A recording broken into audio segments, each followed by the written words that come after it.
와티브.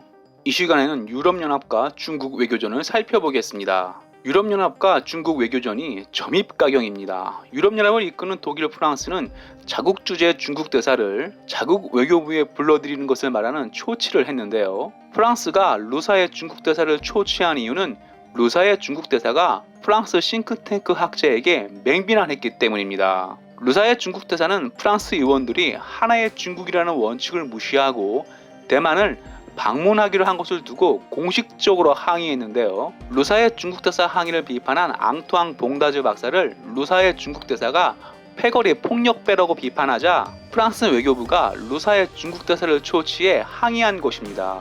중국은 15억 인구를 무기로 중국과 수교할 때나 자매 결연을 할 때 대만과 단교해야 하고 하나의 중국 원칙을 지지할 것을 명시해 다른 나라가 대만을 정식 국가로 인정하지 못하게 하고 있습니다. 중국은 프랑스뿐만 아니라 유럽연합 대장 독일과도 외교적 마찰을 빚고 있는데요. 독일 외교부는 우켄 중국 대사를 초치해 중국이 유럽 의원과 비정부 기구 제재에 항의했다고 밝혔습니다. 중국은 비정부 기구를 말하는 NGO 단체가 신장 위구르 인권 문제와 중국 인권 탄압 문제를 밝히는 것에 강한 불만을 품고 있어 유럽 NGO 단체 사람 입국 비자를 거부하며 제재해 왔습니다. 프랑스, 독일뿐만 아니라 스웨덴, 이탈리아, 네덜란드 등 유럽 9개국은 각국 주재 중국 대사를 초치해 중국 내 인권 탄압을 비판한 유럽 의원과 NGO 단체 제재에 항의했습니다.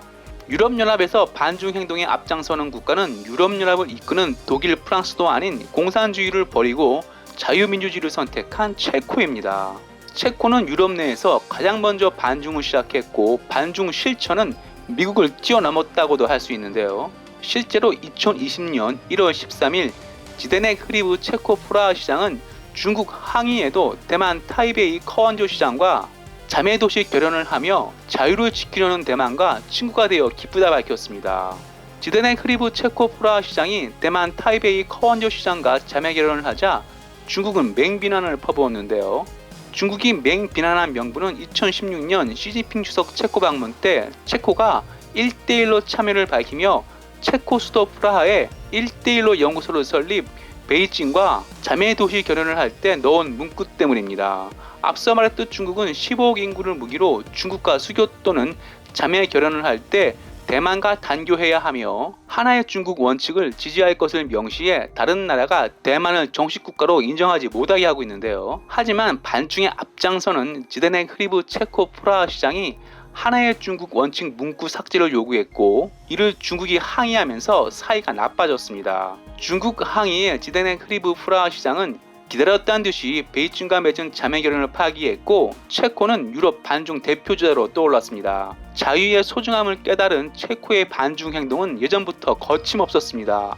체코는 중국 경제 최전성기인 2009년에도 중국 아킬레스건 티베트 지도자 달라이 라마와 위구르 지도자 레비아 카디리를 동시에 초청 체코의 자유를 이끈 바칠라프 하벨 전 대통령과 만났습니다. 바칠라프 하벨 전 체코 대통령은 한국 이승만 대통령과 비교할 수 있는 지도자로 공산주의에 저항하며 체코에 자유를 심어준 대통령입니다. 티베트 지도자 달라이 라마와 위구르 지도자 레비아 카디를 동시에 초청하는 것은 미국도 하지 않는 것으로 체코는 반중을 확실히 했습니다. 2009년 당시 체코 반중 행동에 유럽 각국은 경제적 이익 때문에 입을 닫고 있었지만 이제는 미중 패권 전쟁에서 미국이 이긴다고 판단하는 만큼 유럽 각국은 자신의 목소리를 확실히 내고 있습니다. 15억 인구와 GDP 세계 2위 경제력을 무기로 유럽에 투자하며 유럽과 미국을 갈라놓으려는 중국 늑대 외교는 하이에나처럼 때를 쥐어 덤비는 미국과 미국 동맹국 반격을 받아